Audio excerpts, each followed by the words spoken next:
بسم الله الرحمن الرحیم د کمپیوټر بیسیک سیریز مونږ شروع کړل. په هغه سیریز کې مونږه پارت نمبر 17 وای. په پارت نمبر 17 کې وزه تاسو ته دا خبره خیم چې تاسو به لاو د موبایل سکرین د پی سی سره یا تاسو د لپټاپ سره به څنګه شیر کوئ. د دې لپاره به تاسو اولنې دا کار وکړئ. اني براوزر ته راشئ. په دې کنډیشن کې زه رالم ګوګل کروم ته. دلته به تاسو سرچ کړئ پاور میرر پاور پی سی یا پی سی چې کله تاسو سرچ کړئ نو تاسو سره به داسې انټرفیس راوړي. په پس لینک باندې به کلیک کړئ. کله چې تاسو په پس لینک باندې کلیک کړئ نو سیمپل به دا تاسو څه وکړئ ډاونلوډ به کړئ. کله چې دا اپلیکیشن تاسو ډاونلوډ کړئ نو هغه نه پس به دا سیمپل تاسو انسټال کړئ او بیا به تاسو راشئ په اپلیکیشن باندې به ډبل کلیک وکړئ. کله چې په کلیک وکړئ نو داسې انټرفیس به تاسو سره شو شي.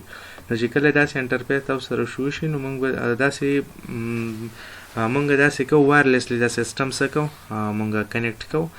نو داسې به وکړو چې اول به خپل کوم لپټاپ شي یا کومه پی سی دا به تاسو د انټرنیټ سره کنیکټ شي او دغه سیم نیټورک سره به تاسو خپل موبایل فون سره کنیکټ کړئ.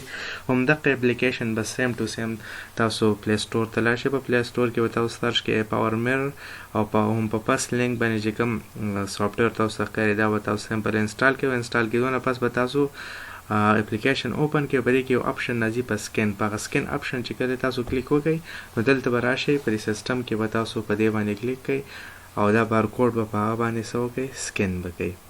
کله چې په هغه اپلیکیشن باندې دا تاسو سکین کړئ نو ستاسو سیسټم به لایو ستاسو موبایل فون چې کوم یا به لایو شیر شي د فیزي سره. اوس چې تاسو په خپل موبایل فون کې څومره څه اکټیویټي کوئ نو هغه به ستاسو سره په سیسټم باندې لایو څه کېږي شو کېږي. فار ایګزامپل زه تاسو سره خپل یوټیوب چینل ښیم نو تاسو لیدلی شئ هغه به لایو تاسو ته څه کېږي شو کېږي. تاسو چې په خپل موبایل فون کې څومره اکټیویټي کوئ او ټول اکټیویټي به ټریس کېږي او په موبایل په سیسټم باندې به لایو تاسو ته څه کېږي شو کېږي. شکریه.